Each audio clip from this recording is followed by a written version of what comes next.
Well, good evening, everyone. Welcome to our first budget hearing for the upcoming fiscal year. We really appreciate you being here.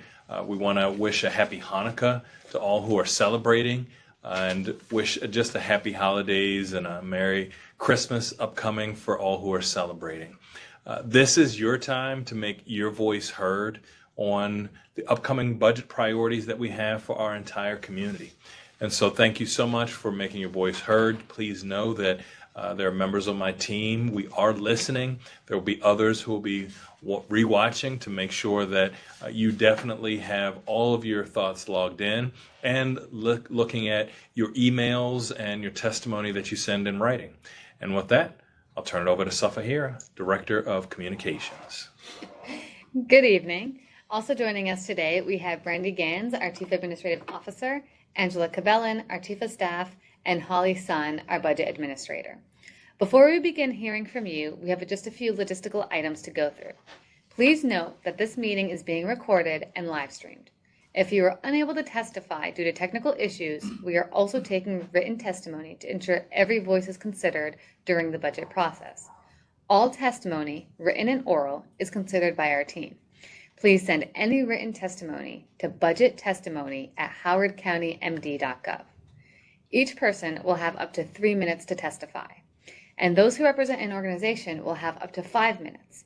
Only one person from each organization will receive 5 minutes to testify. You will be called upon the order of your registration. Everyone is currently muted to avoid background noises. When it is your turn to testify, your name will be called and you will receive a notification to unmute yourself. If you are having any difficulty, please send a note in our chat and our tech team will do their best to assist. All testimony will be audio only to minimize broadband issues and to ensure we hear you clearly. Please use your speaking voice. First up, we have Dr. Shafiq Ahmed, followed by Lori Lilly.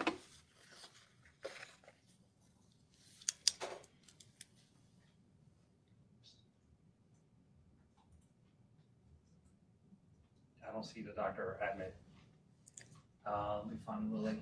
Okay, Dr. Ahmed is currently not present with us, so we're going to go to Lori Lilly. Okay, request unmute. As always, for the opportunity to speak to you this evening. My name is Lori Lilly, and I am the Executive Director of Howard EcoWorks. EcoWorks engages and educates the community about environmental sustainability and restoration while creating pathways to green jobs through our workforce development programs. I founded and launched EcoWorks in July 2017, and over the past 6 years can attest that we have grown tremendously, offering a diversity of programming and services to the county, young adults, and under and unemployed members of the community. In 2023, we were excited to host our first annual fundraiser, which included a proclamation of Soak It Up Day by the County Executive and Council. We are very proud of that acknowledgement. Thank you, County Executive Ball. The past year saw continued support to the county through implementation of debris management efforts under the Safe and Sound Plan, maintenance of capital stream restoration projects and bioretention facilities, significant tree planting and pollinator garden installations in urban and underserved areas, and the administration of multiple green jobs and green career exploration programs. We leveraged our funds from Howard County to continue the second year of our partnership with the State Department of Labor EARN Workforce Development Program and expanded this effort as a partner and leader in the Baltimore region's Climate Core Network. We have continued to push in our innovative work with biochar and are involved in research projects and regional endeavors to scale applications of this environmental solution across the Chesapeake Bay. Over the past year, EcoWorks has been featured at over a dozen conferences, podcasts, presentations, and more. This exposure and receptivity to our messages and work highlight our prominence as an environmental leader with Howard County for the region. In 2024, we are looking to take a significant step for the long-term sustainability of our programs and organization.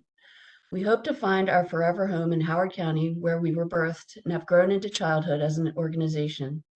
As we continue to mature, it is evident that the lack of our own space and property is the primary limitation in growing and expanding our programming, services, and impact. We have a property that we are currently exploring as an opportunity for our forever home and would like to ask the county to support us in the vital next step of our development. For our FY25 budget, we are requesting 2 items. One, financial support to purchase property. While we do not have an exact figure to propose at this time because the conversations are still developing, we hope that we can continue the discussion with your office over the coming months. And number 2, we are requesting $600,000 through our annual grant. It is our vision that with new space from which to conduct our operations, we will be able to significantly expand our efforts, particularly for youth engagement and education. One of the goals of our strategic plan is to provide climate-focused community leadership in solving environmental challenges facing communities and vulnerable populations. This includes empowering the next generation of environmental leaders and addressing tree equity through free tree planting programs. We can do this and much more. We sincerely thank you for your past and current partnership and support and wish you all the best for a safe and happy holiday. Thank you. Well, thank you for your testimony and your partnership. Next up, we have Dr. Chiara D'Amore, followed by Michael Goliversite. Bear with me one moment.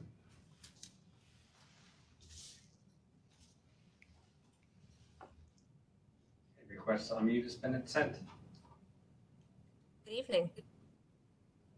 Good evening. Great to be here. Thank you for the opportunity. My name is Chiara D'Amore, and I'm here tonight on behalf of the Community Ecology Institute, a Howard County-based nonprofit with a mission to cultivate communities where people and nature thrive together. All of CEI's work is grounded in 3 primary life experiences shown to cultivate environmental stewardship. The first is time in nature, as early and as often as possible. The second is mentors who demonstrate the importance of caring for the world around us. And the third is the opportunity to make a positive impact in your community. Combining these 3 experiences has another set of immediate benefits as well. They improve mental and physical health. Research shows that being outside, having mentors, and making a positive impact are good for us. Simply being outside lowers blood pressure and stress levels. Planting trees and gardens and harvesting food involves exercise and makes a difference. Add on the experiential education, teamwork, and mentorship that comes with all of CEI's opportunities for engagement, and people's lives begin to be transformed. A community leader who volunteers at Freetown Farm recently said, "The most important thing that I get out of being here is the boost to my well-being that helps me sustain my challenging work." This impact is not only anecdotal. A doctoral student studied a group of our interns over a semester and found a significant difference in how those students felt when they arrived at Freetown Farm, which was tense, worried, and tired, and how they felt when they left 2 hours later, energized, happy, and just good. More than 120 students have benefited substantially from this specific program in the past 4 years. We know that these benefits also accrue to the thousands of people who participate in CEI's initiatives each year. As we approach our 8th anniversary, if I had to choose one word to describe the focus of our work, it would be health. The health of people and the health of the places where we live.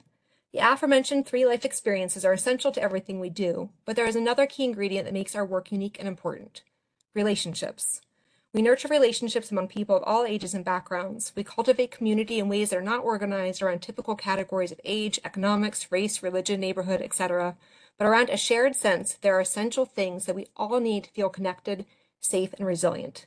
Things like knowing your community members, building knowledge and skills that support well-being, and working together with joy and purpose to foster a brighter future. In all of these ways, CEI's work aligns with the vision of Columbia as a garden for growing people and with a determination for Howard County to be the best county for all. CEI is truly a unique place of diverse common ground. The organization's growth has been rapid and robust.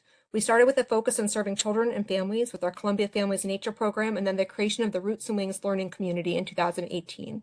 In 2019, with the county's help, we took a huge leap of faith and purchased and protected Freetown Farm, which now includes a robust volunteer initiative and food growing operation.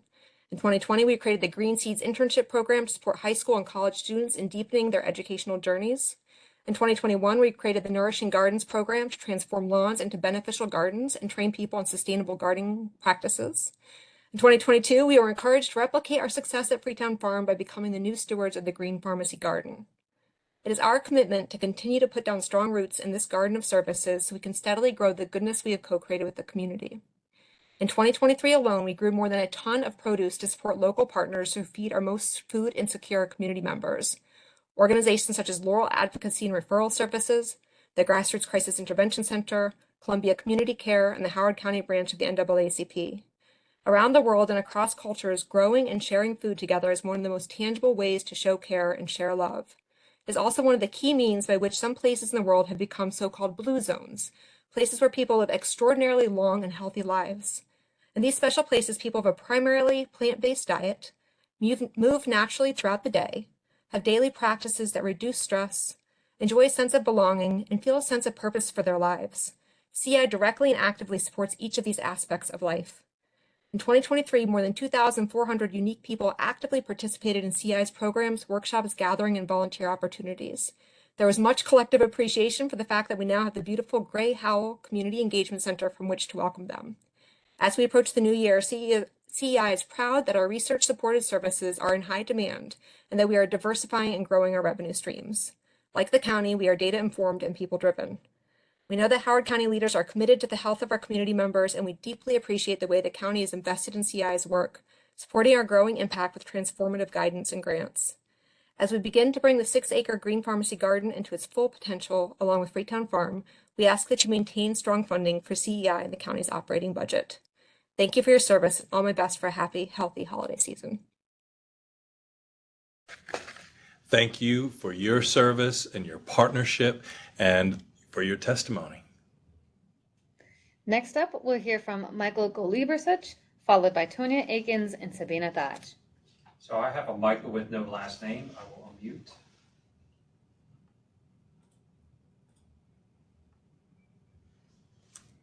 Michael? Golibersuch. I'm representing Owen Brown Community Association, which is one of these 10 villages. On November 7th, Owen Brown's board of directors gathered to discuss our community's input to the county budget. We developed a list of priorities covering a range of topics, which we've emailed separately to you.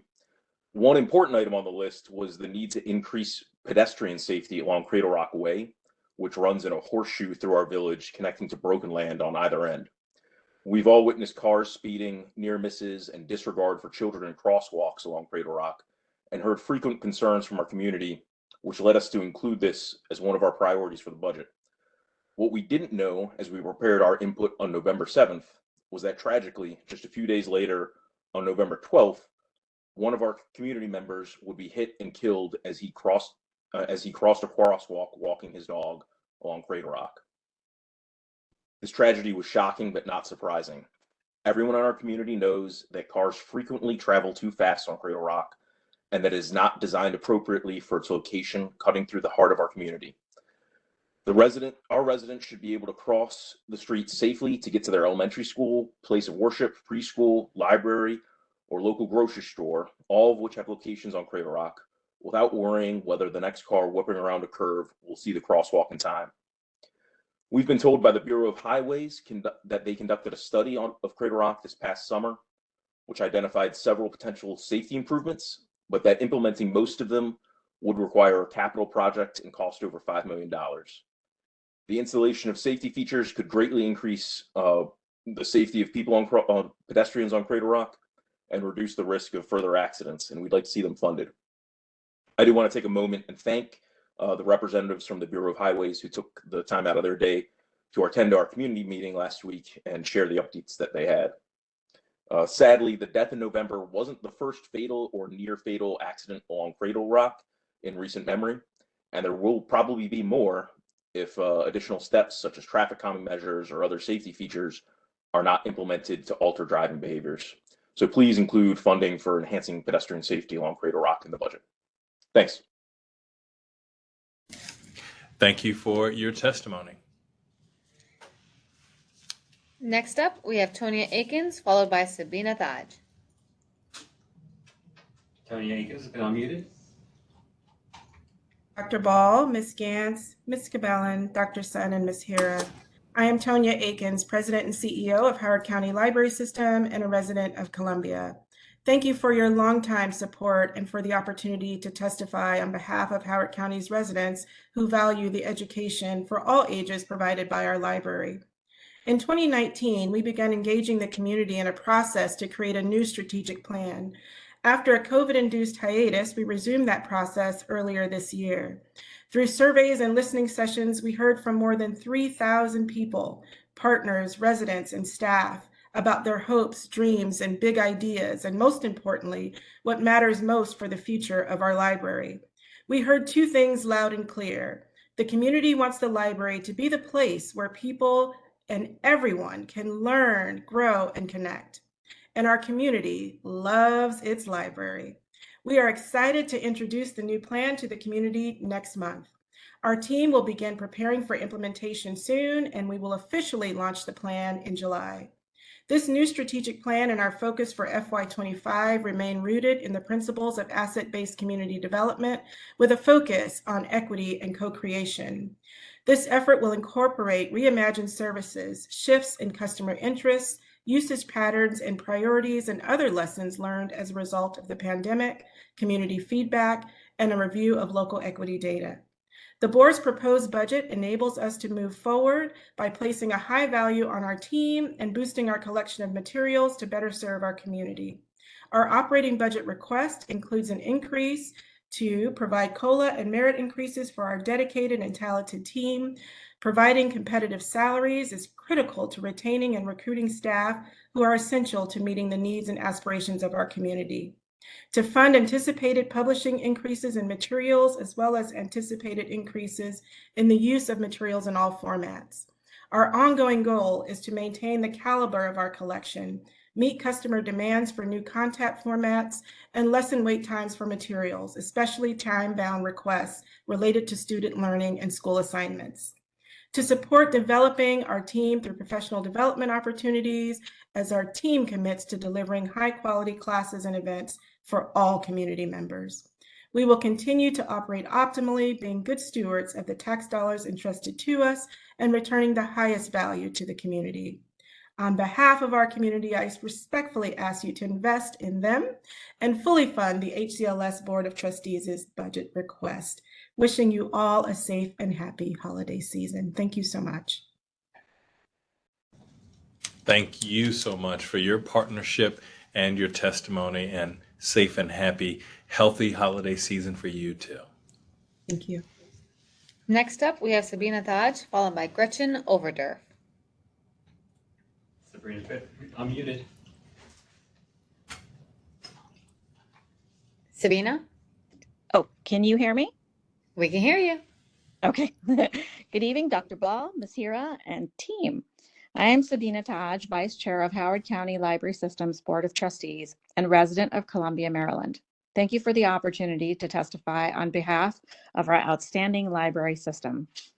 The board's budget request supports the vital work of our library staff with our community and for our community. Utilizing our well-attended classes for preschoolers, Howard County Library System instructors focus on literacy, numerical skills, as well as emotional and social skills, which are all critical to the healthy development of children.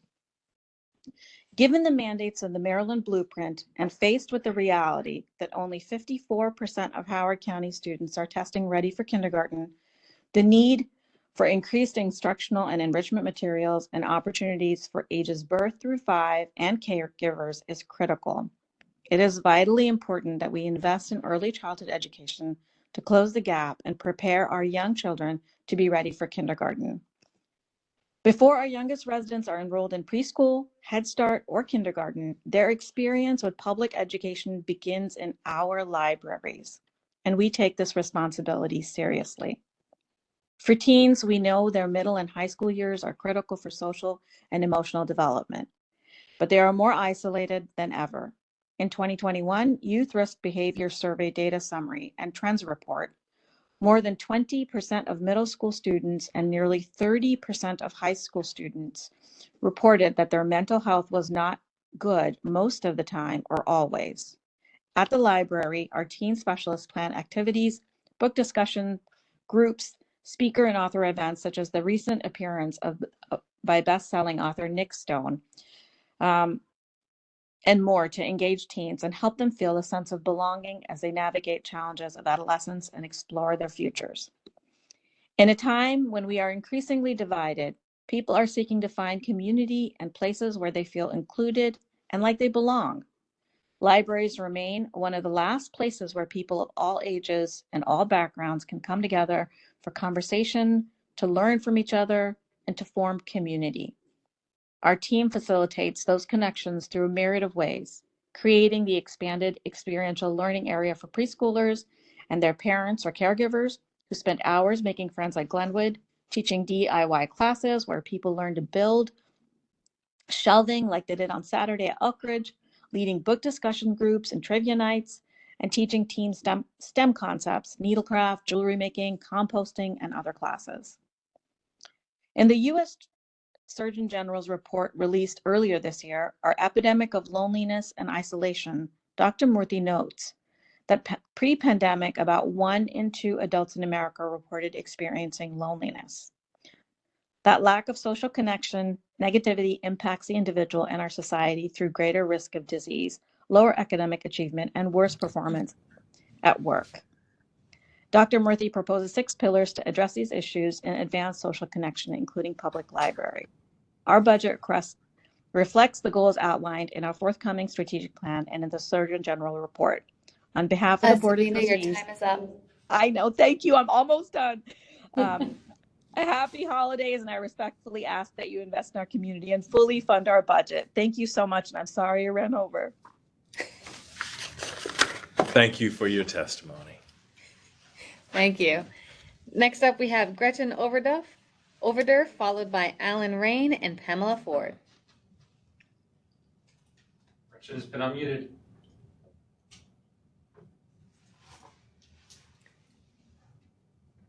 Gretchen, are you there?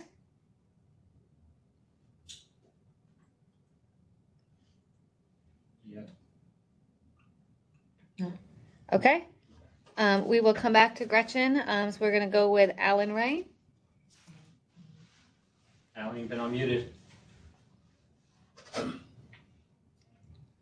Also, Gretchen just unmuted herself.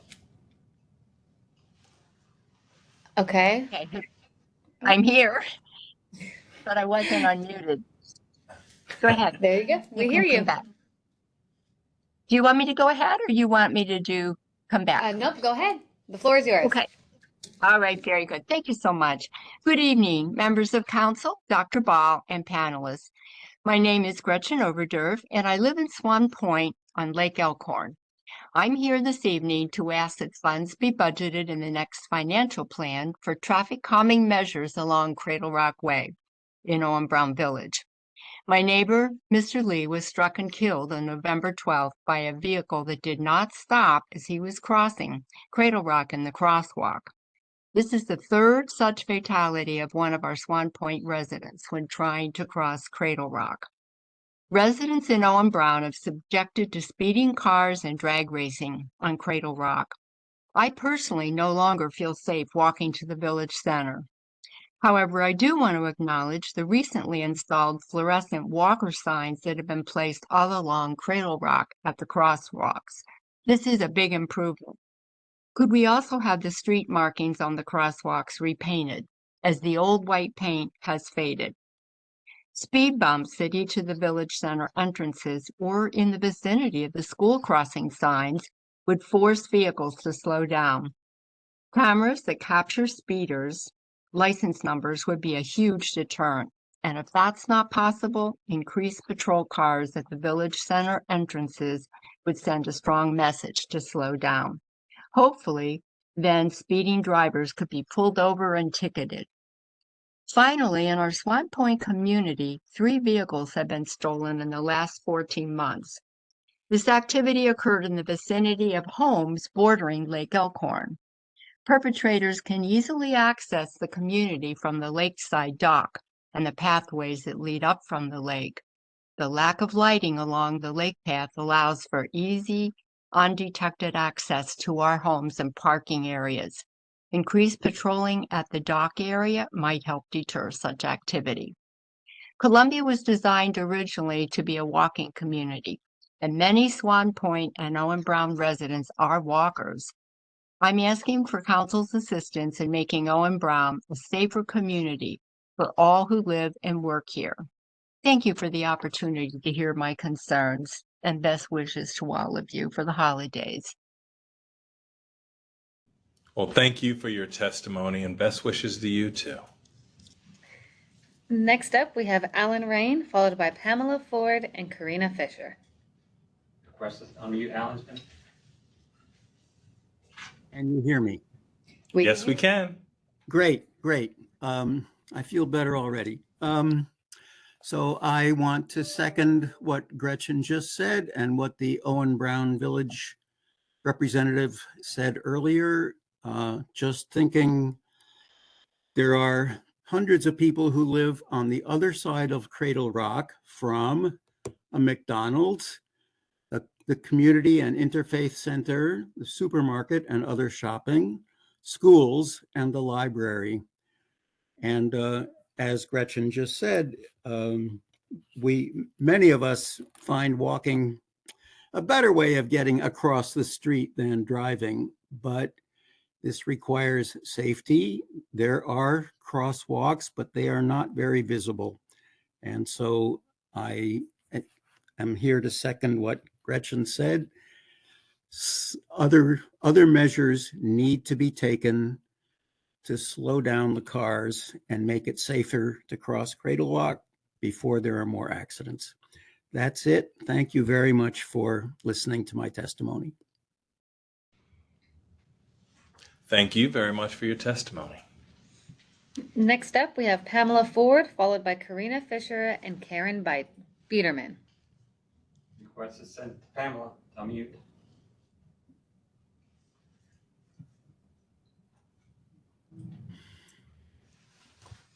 Pamela?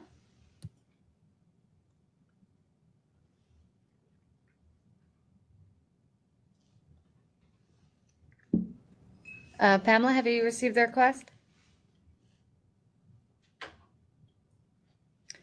Okay, we're going to move on to Karina Fisher. Karina Fisher's not present. Okay, next up we have Karen Biederman. Karen is not present. Okay, we'll go up to Jennifer Mallow. Let me find Jennifer.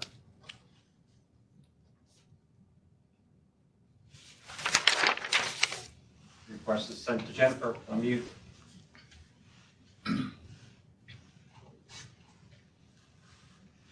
Opportunity to testify on behalf of the students, staff, and families in the Howard County Public School System. My name is Jennifer Swickard Mallow, and I serve as the chair of the Howard County Board of Education. We have had many discussions last year regarding the school system's operating budget, and per feedback from the County Executive Ball and the County Council, we agree that we need to do things differently this year. To that end, in October, the school system staff provided a fiscal outlook report for the fiscal year 25 budget. Additionally, the superintendent and the school system staff are currently crafting a superintendent's proposed operating budget that incorporates difficult decisions that we typically must make upon receiving the county council's final appropriation for funding. We are not waiting until May to prioritize the work necessary to develop a budget based on anticipated revenues and engage our funding entities to address the anticipated challenge we will face. In my 5 years on the board, I have continually been grateful for the collaborative partnership between the Board of Education and our county executive, as well as the county council. I want to thank and acknowledge County Executive Calvin Ball for his continued support of the school system, increasing school system funding levels year over year, even when the state funding formula for local aid allows the county to reduce its funding year over year. We have seen other counties reduce education funding, and we are pleased that Dr. Ball and this council has continued to be strong supporters of public education in the county. We know that the fiscal 25 budget is going to be a challenge to fully fund, far more than in recent years. But we hope by starting to have these discussions earlier, we can help the county executive, the council, and the general public understand the realities and the challenges that the school system is facing. As these discussions have begun, some of the public conversation has focused on declining enrollment. While a portion of the required school system budget is tied to enrollment, there are many crucial areas of the budget where costs are increasing independent of enrollment numbers. One of these areas involves the state-mandated blueprint legislation as implementation deadlines dictate the expansion of pre-kindergarten, teacher salary increases, and funding for college and career readiness and the Workforce Development Board. We support the intent and priorities of the blueprint legislation, while in parallel, we acknowledge the timing and inflexibility in implementation are causing the school system and the school board to have to consider difficult decisions such as eliminating positions and reducing or eliminating non-required programs and other offerings that have been in place for years and serve the students and families in Howard County. Other costs independent of enrollment numbers include health benefit costs, utilities, student transportation, and special education. These costs are all increasing and are not tied to the number of students in the school system. Our school system is consistently recognized as one of the best in the state, as well as the nation, and attributed this to services that we provide to our students and families that go above what is required. We know that families in Maryland, the U.S., and internationally move to Howard County for our schools, and we hope that your investments in our schools and in our staff and in mostly our students remains at a high level comparable to the new investment last year, so that we can continue to be the draw and community asset that we have historically been. The Board of Education, Superintendent, and School System Budget Program Managers have many difficult decisions that will be included in the upcoming superintendent's proposed budget. We hope that the county will continue to partner with us and prioritize funding necessary to minimize the impact of the Howard County students. Thank you so much and happy holidays. Thank you, Madam Chair. Appreciate your partnership and your testimony, and happy holidays. Thank you. We're going to loop back to Ms. Pamela Ford. Request is unmute Pamela's dissent. Are you hearing me now? Yes, we can hear you now. I had pressed unmute, but evidently I went through the whole thing and you didn't hear a thing. All right, good evening. Thank you so much for your time this evening, and thank you for listening. I am Pamela Ford. I am a Howard County resident, and I do reside in Swan Point. Columbia, the jewel of Howard County, was developed with the intent for neighbors to move about freely, with the ability to take advantage of neighborhoods created around parks, shopping, and schools. The traffic situation on Cradle Rock Way South prevents those liberties from being taken advantage of. Crossing the street has surpassed being dangerous. It has indeed proven deadly. Last month, an 82-year-old Swan Point resident was walking the family dog. He and the dog were killed in the crosswalk that leads to the Owen Brown Village Center. He is the third Swan Point resident to fall victim to the speeders and the lack of concerted adherence to the crosswalks.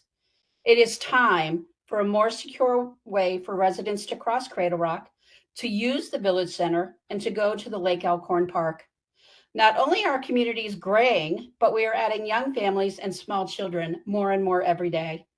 We must earmark these additional funding. By increasing and allocating this funding, we could enhance the current crosswalks with more adequate lighting and perhaps install those that blink when a pedestrian wants to cross. Bringing these crosswalks into the present and indeed the future, we will respond to our ever-changing community. We must also find a solution to the excessive speeding and loud vehicles who travel that section of Cradle Rock at all hours. If not, we'll be back here again, sharing memories of those that have fallen victim because of our lack of action. Without action, we'll all have that blood on our hands. Thank you for your time, attention, and have a safe, happy holiday season. Well, thank you for your testimony, and I hope that you also have a safe, happy holiday season. Thank you. Next up, we have Jack Garneri, followed by Mickey Sullivan. Jack is not present. Okay, next up we have Mickey Sullivan, followed by Pamela Brown. Mickey is not present. Okay, next up we have Pamela Brown, followed by DePaul Nibber. She is present, and I'm sending them unmute request.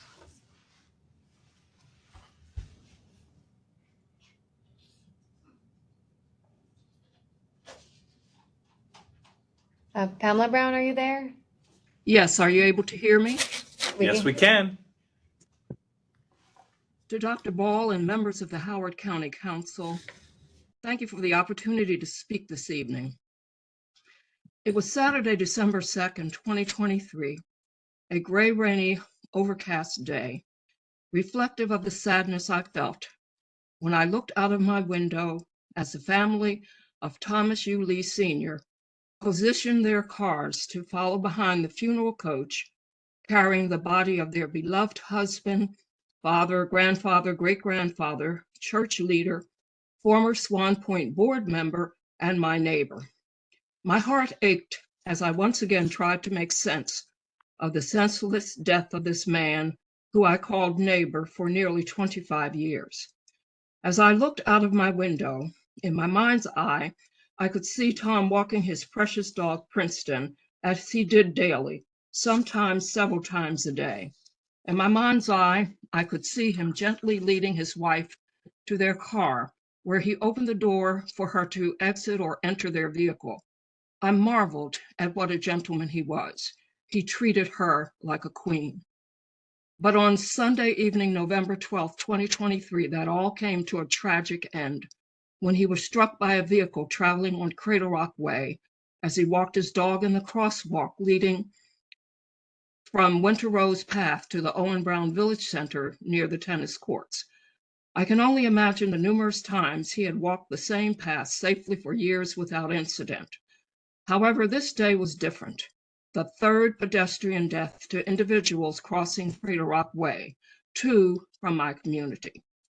My name is Pamela Brown, and I live on Harbor Lane in the community of Swan Point at Lake Elkhorn, 2 homes from the home of Thomas U. Lee Sr.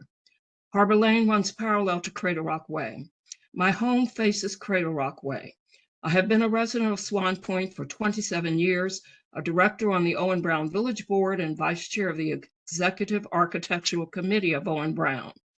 As such, I have great interest in our community, the village center, and pedestrian safety, particularly on Cradle Rock Way. I am a walker and cross Cradle Rock Way to the giant grocery store in the Owen Brown Village once or several times weekly. 3 pedestrian deaths crossing the street is 3 deaths too many. Except for the grace of God, I could be next. Please consider this testimony as an urgent plea to allocate funds for traffic calming devices and police presence on Cradle Rock Way. The street has become unsafe for pedestrians due to excessive vehicular speed day and night. My personal preference would be the installation of speed cameras. However, any speed calming device would be preferable to the current danger posed by unmonitored excessive vehicular speed. Let the death of Thomas U. Lee Sr. and the other 2 individuals not be in vain. Thank you for consideration of this request, and may you all have a blessed Christmas holiday. Thank you for your very thoughtful testimony, and I hope that you also have a blessed Christmas holiday. Next up, we have DePaul Nibber, followed by Barry Mehta and Jonathan Edelson. Paul is not present. Okay, next up we have Barry Mehta. Barry's present and unmute requested.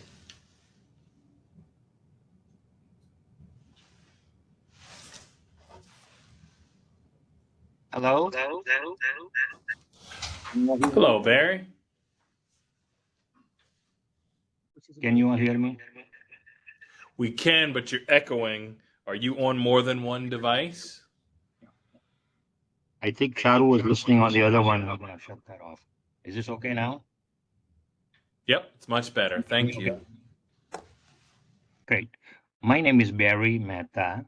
I have lived in our wonderful county for 43 years. And I have a request and a proposal related to public sewer for Elliebank Drive in Elkridge. About 5 years ago, some Elliebank Drive residents, including Mike Torsisi at 6448 Elliebank, were concerned that their very old septic systems may start failing in the near future and had requested Dr. Ball to provide public sewer to this metropolitan neighborhood. This is also in the planned service area, which is lawfully entitled to public water and sewer, and yet has been deprived of that for many years. County did provide a 2020 capital budget item for sewer feasibility study for the Rockburn Branch area. The study is now complete and indicates that public sewer can be installed if there are more units to justify the per unit cost of $41,000 per house. Elibank Drive is a dead-end street with only 7 homes and very little traffic and can accommodate a nice, small senior housing development without adverse impact on the neighborhood. I believe in our county, we do need a good senior housing community. I'm being 81 years old. I'm very much wanting to start and live in a senior housing community. Rockburn Branch Sewer Study Report says that a few homes that can be built on the 24-acre site, which is 2 parcels that are owned by my family at 6450 and 6460 Elibank Drive, in addition to the 6 existing homes on Elibank, cannot justify the $41,000 per home capital cost of sewer extension. So a few more homes are needed to bring down the average cost. So our request is that this 24-acre site should be developed at something that is compatible for senior housing. And in any case, what we need now is public sewer to be included in the current capital budget, and I request that that be done. Thank you. Thank you for your testimony. Next up, we have Jonathan Edelson, followed by Margaret Miller. Jonathan is not present. Okay, next up we have Margaret Miller, followed by Pravin Ponuri and Naresh Das. Margaret is present. Request unmute has been sent.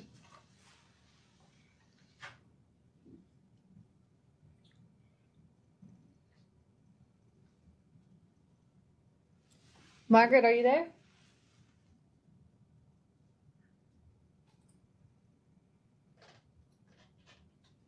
She hasn't unmuted herself. Margaret, you should have received a notification to unmute yourself.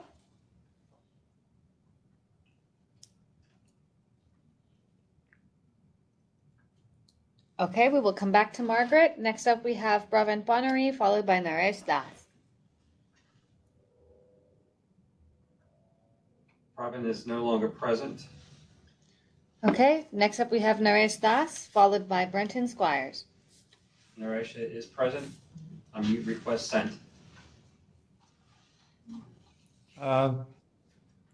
Alvin Ball and county councils and also the patent is here. I am Naresh Das. I live in Dayton, Maryland, and I am here to testify and support the proposed senior housing community at 6450 and 6460 Elibank Drive, Anchorage. So about 5 years ago, some Elibank residents were concerned that their old septic system may start failing in the near future and requested the newly elected county executive Dr. Ball to provide sewer to this metropolitan neighborhood. Dr. Ball was kind enough to provide in Howard County capital budget a 600,000 item for sewer facility study for the Rockburn Branch area, primarily consisting of Elibank Drive, which is a dead-end street with very few homes and very little traffic. As you read the sewer study report, it becomes very clear that very few homes that can be built in this 24-acre challenging site. In addition to about 7 existing homes between this site and Elibank dead end cannot justify the capital cost of sewer extension to Elibank. So the site cannot be developed as a RED parcel, 2 units per net acre. Its current zoning. Therefore, we request RSI senior institutional honoring for this site to housing about 100 seniors with affordable pricing. Thanks for listening my testimony. Have a nice, happy holidays. Thank you so much, Naresh, and we hope that you have a very happy holiday also. Thank you. We're going to go back to Margaret Miller. Margaret, Yes, can you hear me? Yes, we can. Okay, thank you. So thank you for the opportunity to speak. Again, I'm Margaret Miller, a resident of the Swan Point community in Owen Brown, and I'm actually echoing the testimony by Michael, Alan, Gretchen, and both Pamelas.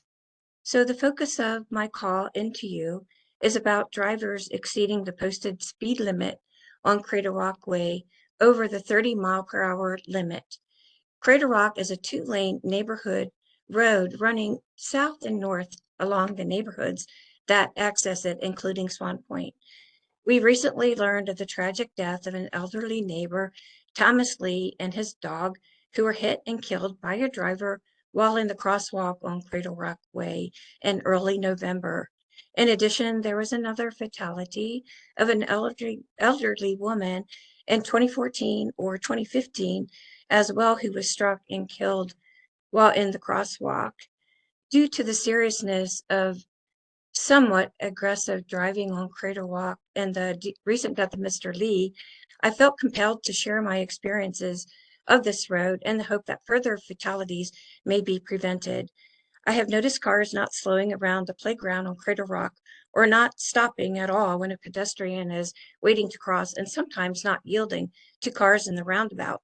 In my own experience, when I see a pedestrian waiting to cross, I am almost afraid to stop because the tailgating driver behind me might not anticipate my stop and therefore possibly collide with my vehicle.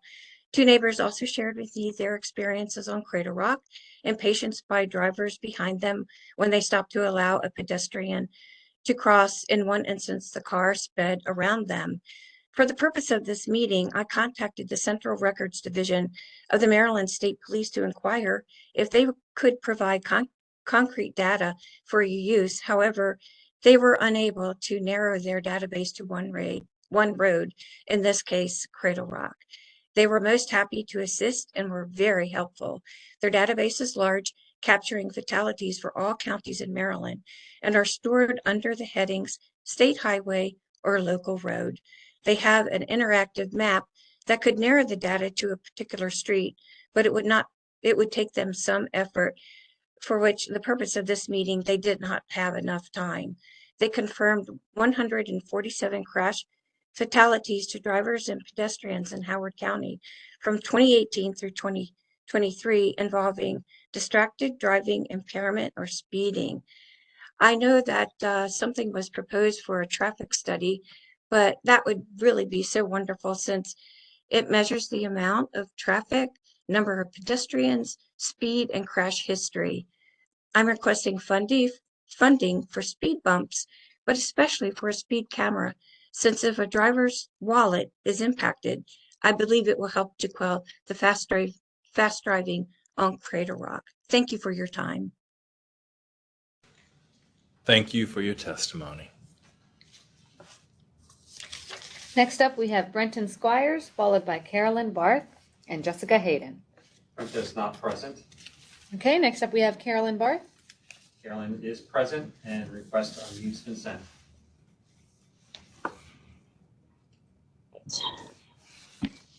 Can you hear me? Yes, we can. Okay, great, thanks. Thank you to all of you for having me. I'm new to advocating for a community, but I feel I'm in a unique position as I'm a mother of two, previously an early childhood educator, currently a small business owner, and a longtime resident of Maryland. I'm here today to ask you to consider providing more funds to the Howard County Public School System. I represent the group Concerned Parents of Howard County. We formed in response to the Zum bus fiasco. We could no longer be passive observers while so many concerning decisions were being made not in the best interest of our students and community, such as the refusal to pay local bus contractors raises during a bus driver shortage, cost of fuel and living increase, and inflation. Instead of keeping the money local and paying the requested average raise of $90K per route, we gave out-of-state Zum that raise of $113K per route and 50% of our business, disregarding that a simple Google search showed only a record of failure and numerous dangerous driving situations have been documented. Never having the staff or the buses to honor the contract, they instead began stealing drivers and purchasing buses from the local companies they put out of business. I guess the money didn't go to the drivers as they now are trying to unionize. Redistricting students across the county and changing start times, further straining our transportation issues, stripping bus services from 3,200 predominantly elementary students, leading up to a 4-mile round trip walk to and from school. 4 of those students have been assaulted on their walk home from school this year. Not funding athletic trainers for all sporting events, Even though sudden death in high school sports is not a rare occurrence, it happens multiple times across the nation every year. And sudden cardiac arrest, the leading cause of death in high school athletes, happens once every 3 days during the school year. A sudden attachment. The school system has refused to rebuild schools with serious health and safety concerns, and instead choosing to prioritize just overcrowding and not having enough special educators to meet our special needs students' contractual obligations or giving support to the ones we do have. How can you help? First, there are 2 things we seem to lack. We would love an Inspector General's office to provide much needed oversight, and for developers to begin paying their fair share towards the schools they help overcrowd. The burden falling solely on the homework clearly isn't working, as we don't have enough funding to update our aging infrastructure and provide the services equitably to all of our students that they need. Finally, our group could use your support to get explanations for some of the many concerning decisions that are being made by HCPSS. We are compiling a list of questions and would love to see any of you that are interested to show your support. Otherwise, we fear that the decline in the Howard County public school systems will continue, as we suspect some are choosing other options for education, private or home schools, as services and infrastructure decline. Please don't allow this trend to continue. Thank you so much for your time and happy holidays. Thank you and happy holidays. Next up, we have Jessica Hayden, and we're going to circle back to Karina Fisher. Jessica's been unmuted. Is there a time clock? I saw it was up for everyone else. Thank you very much. So I'm contacting the Howard County executives on behalf of the Elkhorn Landing HOA. We are pretty much appalled at what has happened within the Cradle Rock area regarding multiple requests for traffic calming, traffic studies, anything that can help reduce the fatalities. The road itself has had quite a few, and this latest one is heartbreaking. Many of us knew Mr. Lee, and I just can't even imagine what his family is going through. Generally, regarding drivers, they tend to be speeding or disregarding pedestrian right-of-way at crosswalks. Through traffic treats this road as a cut-through, while we have children and senior citizens crossing to go to school and buy groceries. To us, this is a neighborhood street, and we're asking Howard County to implement traffic calming measures to prevent future fatalities. Specifically, the entrance to our neighborhood, Elkhorn Landing and Swan Point as well, are directly across from the entrance to the shopping center. This is where Mr. Lee was killed. We're supportive of anything that will help, whether it be speed humps or a push button blinking sign or a traffic circle or something. Obviously, we're not the subject matter experts, but we do want to see some changes made, and we feel that it's necessary. When we've called for traffic studies, we've been told that that program is on hold and there is not budget and we don't meet the threshold. At this point, we're starting to believe the threshold is far too high if we have this many fatalities in the last 2 or 3 years. I would also like to, separate from the Elkhorn Landing Homeowners Association Board, I would like to petition the organization to take greater consideration with where we are enforcing funding requirements and environmental requirements from developers who seem to be gaining a lot of financial advantage while ignoring county or Columbia covenants that are extremely detrimental to the actual populations here. And one of those things is that it's leading to overcrowding in schools, it's leading to police issues, it's leading to fatalities on our roadways, which are also themselves overcrowded. Thank you. Thank you for your testimony. Thank you. We're going to jump back to Karina Fisher. Request that Karina's been sent.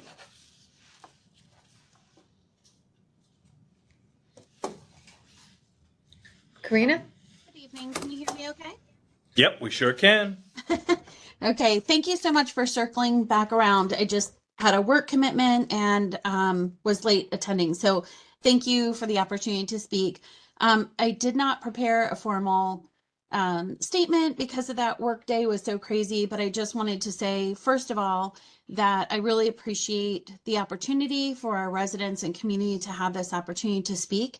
And my reason for signing up tonight is to ask for support as far as the capital side of the Howard County public school systems.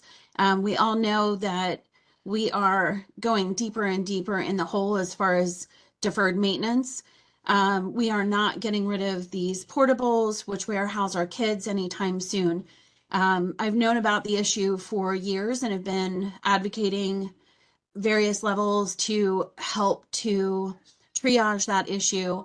And last year, my child went into an overcrowded school that was supposed to be addressed with renovation and expansion on the fiscal year 2011 budget.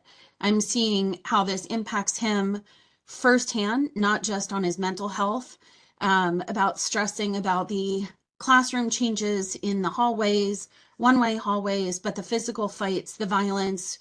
We have children wearing bike helmets to school after getting their head smashed into the wall one too many times.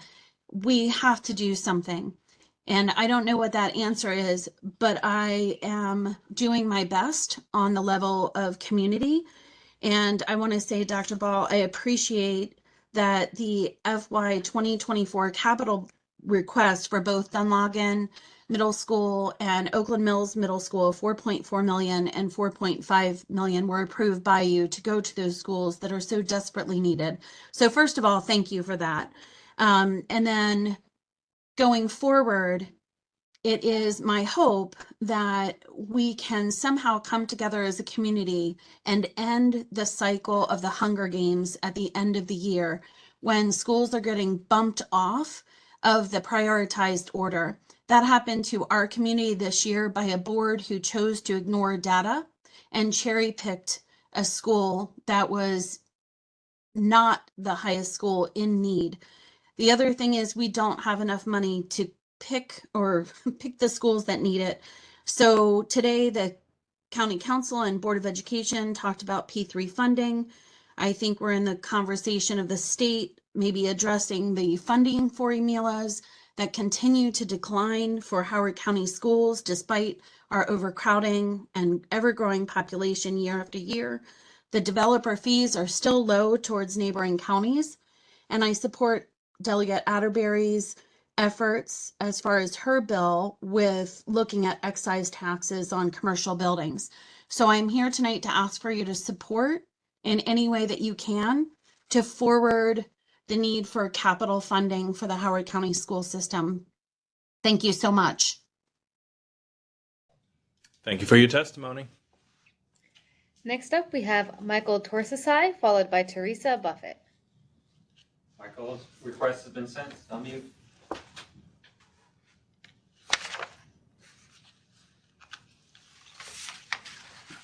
Can you hear me? Yes, we can. Okay. My name is Michael Torsisi. I live at 6448 Elebank Drive with my family. A few years ago, I was the one that did request for public sewer along Elebank Drive. We purchased our home in 2002, so we actually have one of the newer homes on the street. However, we have had some issues with our septic, a private septic, requiring costly repairs. What the county did do was a study, as Mr. Mehta had mentioned. I think the cost of the study was somewhere in the $500,000 to $600,000 range. And the study came back with three potential options for the county to hook up sewage, public sewer for the residents along Elebank Drive. Mr. Mehta is also a developer. He owns a property right next to ours. And in talking with Mr. Mehta, one of the things he talked about is if he were to get public sewer, he would develop a senior housing on his property. His property is vacant. It's been vacant probably for at least the last 20 years. There was a horse farm there. The horse farm has vacated back in somewhere around 2005. So I guess it's only been about 15 years, 18 years. I know if we do not get public sewer, his next option would be to build apartments. Apartments would not be conducive to our environment here. This is a very small, as I mentioned, dead-end road, and it has very little traffic. His property does abut the state park, so there's wetlands there. There is environmental concerns with that. So the best use of the property is to develop a senior housing as he has proposed. He would only use minimal acreage of the 25 acres he has. It would be what we've been told, of course, subject to architectural plans, is that it would be a very attractive and very minimally invasive facility to house senior housing. Being that the county did spend that kind of money to do a study for the public sewer, it would seem kind of foolish that proposals come back with 3 viable options and the county were to say, no, we're not going to do any of that. That basically said, well, why would you have done the study if you had no intention of actually doing the sewer? Elebank Drive, as many of you probably know now, is the street where we had the flooding a couple months ago, where the pipe burst on Elebank Drive and out of the public water treatment facility. So we have our issues here. And again, I would just recommend that we do get public sewage, and that would allow Mr. Mehta to build on his property in a very reasonable way. Thank you. Thank you for your testimony. Next up, we have Teresa Buffett, followed by Julianne Dana. Teresa's here. Request unmute's been sent. Can everyone hear me? Yes, we can. Awesome. Okay. Hi, I am here to speak as a parent in support of the HCPSS Innovative Pathways virtual program, which will require funding to continue in the next school year. My son is in the pilot program this year, which is for 9th graders only. His teachers and the admin team have created a safe, supportive learning environment with individualized and differentiated instruction. My son is actively learning and excelling in all of his classes. This was not the case when my son attended in-person school. The overwhelming distractions negatively impacted him academically and socially. Many parents have expressed similar concerns with their children. I personally strongly believe that the virtual learning environment is actually better for some students.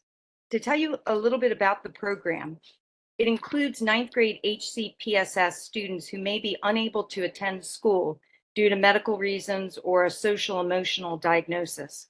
It also includes students who need to repeat 9th grade due to extenuating circumstances. For all the students, there are high expectations, and the courses follow the same high standards as outlined in the HCPSS curriculum. The program itself is multifaceted and includes daily synchronous classes, support sessions on Mondays and Fridays, mentorship, and in-person community events. Even though the students receive the majority of their instruction through Innovative Pathways, they also have access to the same supplemental programs and services as students at their assigned schools. I'd like to end by reading what some of the students themselves wrote when asked by one of their teachers, why do you like the Innovative Pathways pilot program for 9th graders? Quote, I want this virtual program to stay because it has helped me work more independently without relying so much on the teacher, and there are no distractions that prevent me from focusing. Also, I have grown by participating more in class. Quote, even though I'm actively stressed from issues going on in my family, I feel like I've learned a lot, and I'm not as confused or ashamed about not understanding something. Quote, it provides a lot of flexibility and personalized learning for students. My grades have improved from getting C's, B's, and an occasional A to getting almost all A's. Quote, it helps students who are shy like me have a voice. Quote, I can focus better when I'm in person. There's so much drama that drives me crazy and makes me less ready for learning. In-person school is truly just draining for me. Quote, To me, this is better than going in person all day because personally, I don't do well with the noisy environment. So virtually, I'm way more focused and learn better. It also has helped reduce my stress levels. Please consider how important it is to fund a program like this in the next school year. Please, please allow it to continue. It's fantastic, and I really appreciate your time. Happy holidays, everyone. Thank you. Thank you for your testimony and happy holidays to you. Next up, we have Julianne Dana, followed by Jackie Eng and Brent Lovelace. Julie's present. Request unmuted sent. Be relatively quick. First, I'd like to encourage you to fund the Walk Howard Structured Projects 35 through 37, which are sidewalks from Dunlogan Middle to Longgate Shopping Center. This would solve issues like busing for the elementary and middle school, as well as provide the community with safe places to walk. As a family, we drove 5 minutes from our home in Dunlogan this weekend to the EC Volunteer Fire Station to see the train garden. There was little parking, and we could have easily walked or biked if we were able to safely do that. Second, desperately needed are sidewalks along Frederick Road between Miller Library and the Senior Center and St. John's Lane, as well as sidewalks and bike lanes down to Old Ellicott City. There's no shoulder for much of this stretch, and we have asked before for sidewalks along with crosswalks at St. John's and Frederick. Dunlogan is an incredibly active community. People with strollers and walkers are out there walking, running, biking in the snow, in the pouring down rain, when it's 20 degrees and when it's 100 degrees.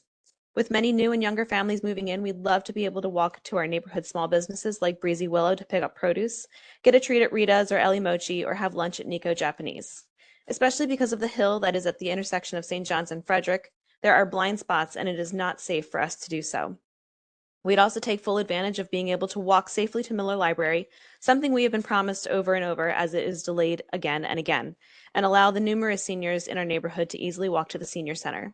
In Dunlogan, we are less than a mile to Chatham Square Shopping Center with access to Giant, Home Depot, and more, Miller Library, Target at Longgate Shopping Center, Breezy Willow, and only 1.5 miles from Old Ellicott City, yet we cannot safely walk to any of those things.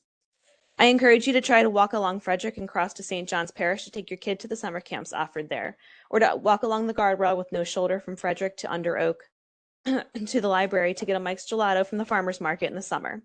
Why are we funding second sidewalks on many streets in our county when that already have one sidewalk when our roads have absolutely none? We talk endlessly about LEED buildings, solar panels, efficient vehicle charging and recycling, and I love our new green bins. But one of the best and easiest things to do to make this county greener is to improve our walkability by adding sidewalks and bike lanes to Montgomery, St. John's Lane, Columbia Road, and Frederick Road. We are currently not efficient, and we are not going to be able to be green until we are able to safely walk and bike in our community. Thank you. Thank you very much for your testimony. Next up, we have Jackie Eng, followed by Brent Lovelace. Jackie is present. You've been sent.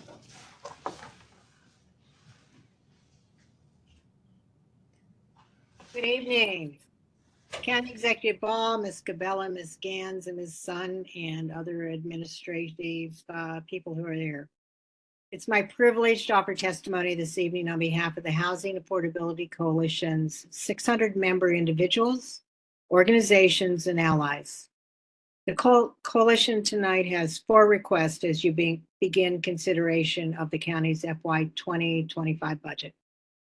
Our first request is that you continue funding the Housing Opportunities Trust Fund.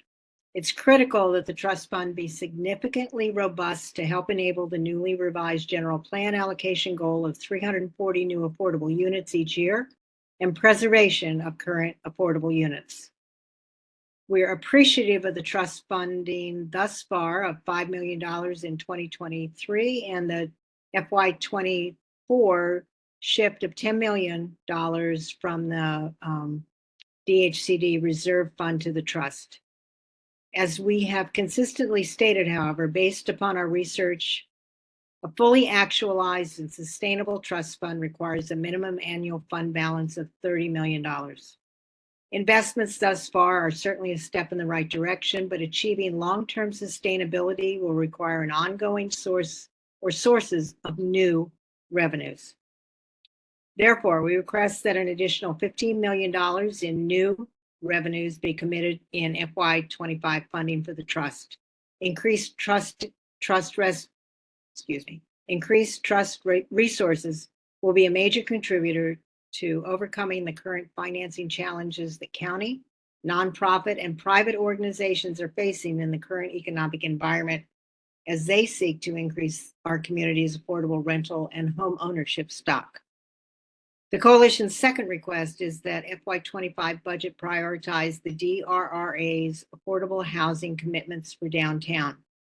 The budget must support maintaining the schedules for siting, construction, and funding for the North Columbia and Banneker fire stations and the new Columbia Library.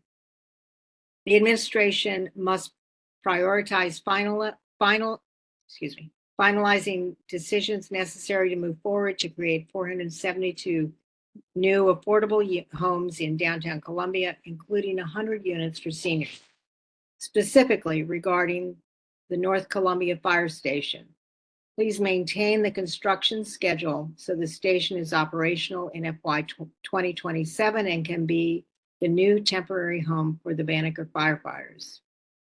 For the Banneker Fire Station, finalize the new location decisions so that it's clear whether the existing site will be used solely for housing or must accommodate both a fire station and housing. And regarding the new downtown library, proactively lead the DRRA partners and the council to finalize siting, funding, policy, and programmatic decisions for the new library, including where the full 417 tax credit units called for in the DRRA will be built. There cannot be any further delays in the timetables outlined in the FY 2024 capital budget. The county has signed the DRA in 2016 and not one of the 417 affordable units tied to the county projects has been built. The coalition was pleased to hear in your October announcement of the Housing Opportunities Meant for Everyone Home initiative that the administration has begun to implement the Housing Master Plan recommendation to create a local rental assistance program. Our third FY25 funding request is that you commit to expanding that new rent subsidy program for HCPSS and HCC students and families with a commensurate investment of $2 million for the 47% of seniors in our community who are rent overburdened, paying over 40% and too many over 50% of their income on rent. Our final funding request supports the Housing Opportunity Master Plan recommendation that at least 10% of new housing units affordable to those making 60% AMI or less be physically accessible for persons with disabilities. We ask that you include funding in this next year's budget to compensate developers for the difference in construction costs of an accessible and not accessible MIHU. So going forward, 10% of the required MIHUs will be accessible. It's less costly to add features at a time of construction than to go back and add the features after the units are complete. Dr. Ball, Coalition is sincerely appreciative of this opportunity to convey affordable housing related requests that we believe merit your consideration for next year's budget. Thank you so much. Thank you, Jackie. Next up, we have Brent Lovelace, followed by Liz Fainer. Brent is not present. Okay, next up we have Liz Fainer, followed by Brandon Cogdill. Liz is present. Request to unmute has been sent.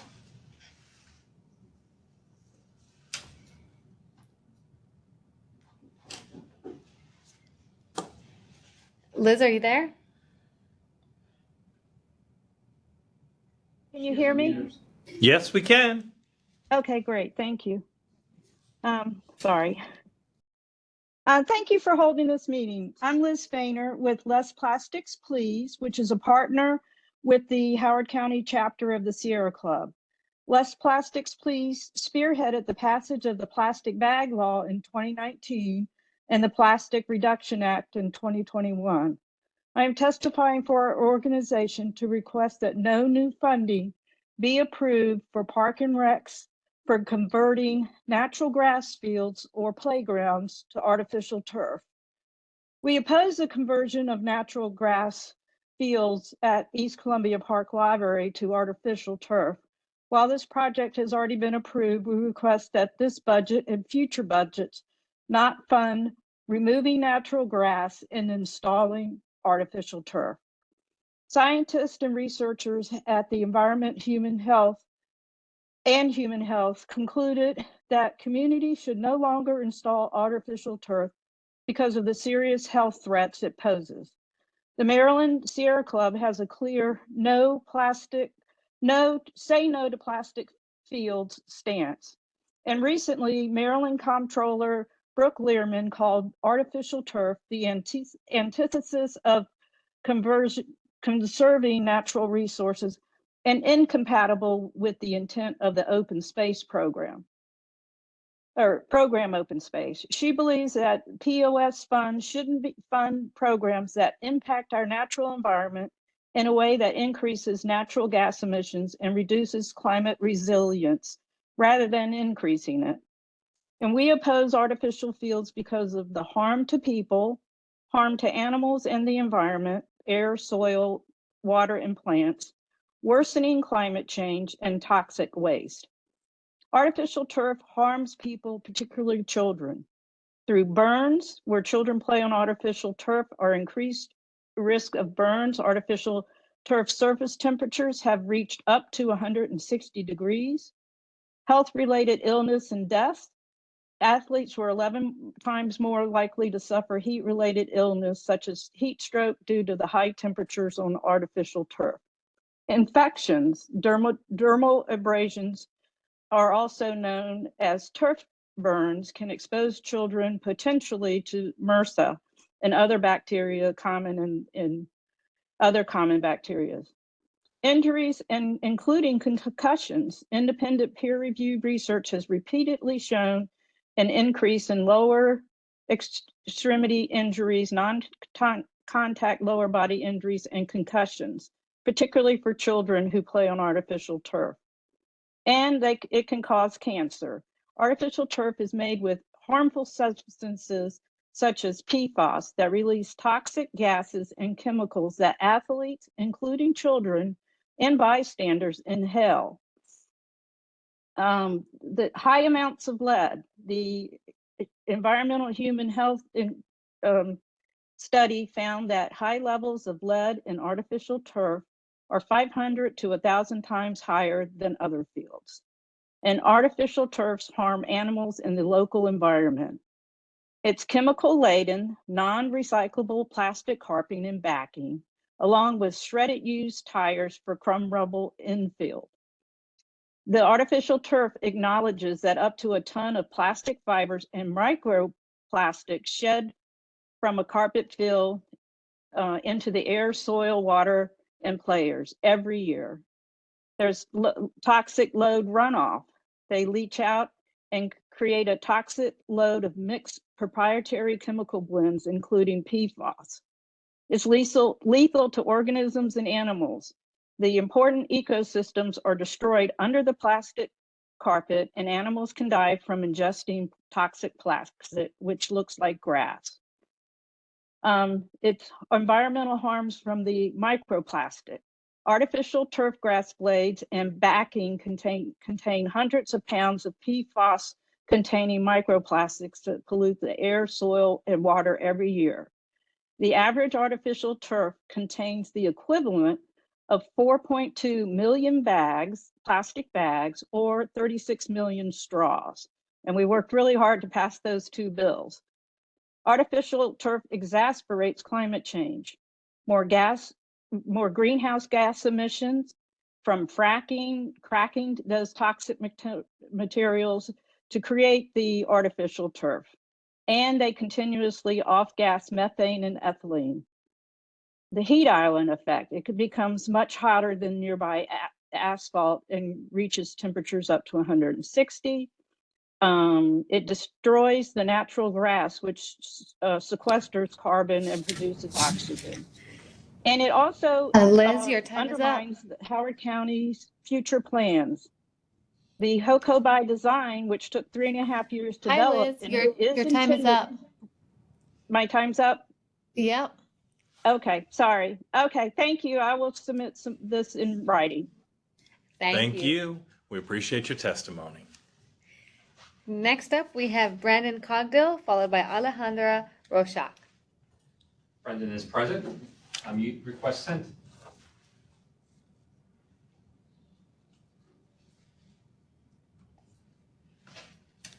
Brandon? He has unmuted himself.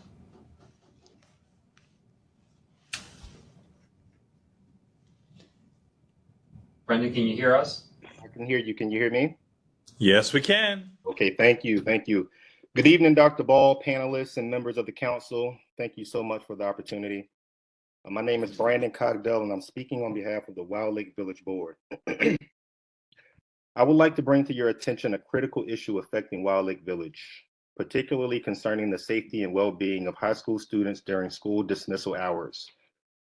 Recent incidents of student altercations in the Wild Lake Village Center have caused considerable anxiety among residents and business owners, and we believe that a proactive approach is necessary to address the root cause of this issue, which stems from the reduction in bus services for students within a 2-mile radius of their schools by HPCSS. The reduction in bus services has forced a significant number of students to walk through the popular Village Center, contributing to the incidents. It is imperative that we take immediate action to provide a safer environment for both students and community members. Our proposed solution is the establishment and funding of Club Wild Lake, which is a program aimed at offering constructive activities for students after school hours, which includes workforce development, STEM, community and HOA projects, and more. We are proud to share that Club Wild Lake has garnered strong support from a diverse coalition of community organizations, including the offices of Senator Clarence Lamb, Delegate Jessica Feldmark, Delegate Terry Hill, Councilwoman Deb Young, Columbia Community Care, the Horizon Foundation, Community Recreation and Parks, the Wild Lake Interfaith Center, principals of surrounding schools, the NAACP, CA, Howard Community College, Howard County Library System, and several other community organizations. This collaboration demonstrates a unified effort to address the concerns of residents and business owners in the Wild Lake Village Center. The program started at Slayton House across from the schools, offering a meal, a speaker series, leadership training, interactive conversations with the Village Center tenants, and opportunities to openly discuss positive change. Please continue to fund Recreation and Parks outreach programs as they are assisting with administration processes. To effectively implement Club Wild Lake and address the issue at hand, we are seeking a funding allocation of $30,000 in the capital budget. This funding would be used to organize and sustain Club Wild Lake activities, providing students with a positive outlet for their after-school hours, and in turn, reducing the likelihood of confrontations in the Village Center. By investing in Club Wild Lake, we aim not only to curb incidents of misbehavior, but also to create a welcoming and vibrant community atmosphere during school dismissal hours. We appreciate your time and consideration of this funding request. Thank you so much. Thank you so much for your testimony. Would you please be sure to send more details about Club Wild Lake to our email? Absolutely.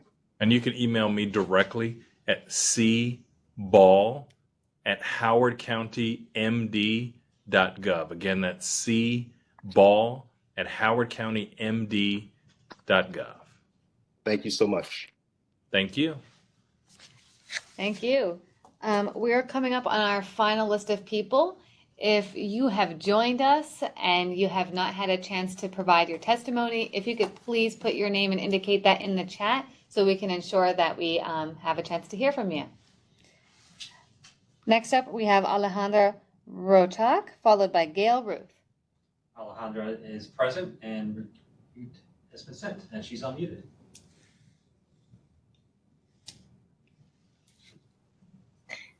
Hi, can you hear me? Yes, we can. Okay. My name is Alejandra, and this evening I would like to talk about my experience at Howard County Library Systems. They invite me to testify, and I would like to talk about my experience.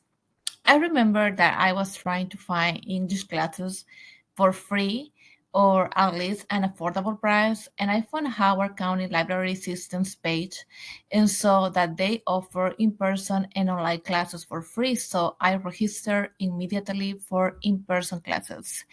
My first experience was amazing with the teacher at that moment. I learned a lot of new vocabulary. And the best part was that I had the opportunity to meet new people who were also trying to improve their language and were in the same situation as myself. I had the opportunity to make new friends that I still have. But the best part of all this was that I was trying at that time to get a new job. But it was a little disappointed because it was difficult for me because of the language barrier. So I found that the library has a department for professional new Americans.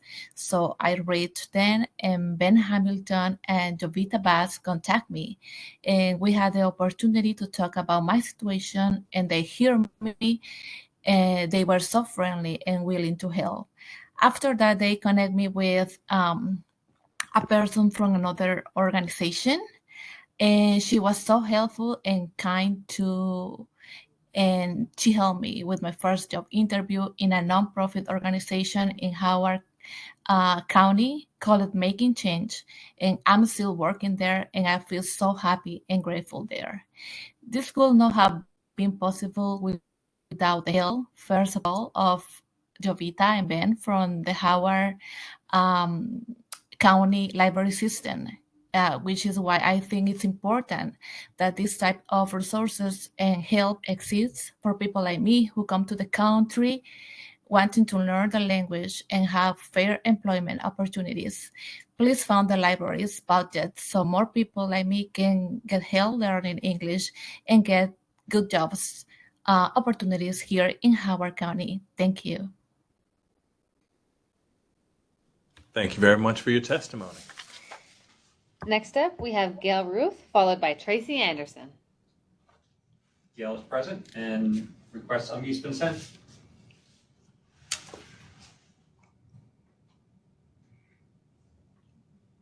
Gail, you're unmuted. Can you hear us? Can you hear me? Yes, we can. Okay.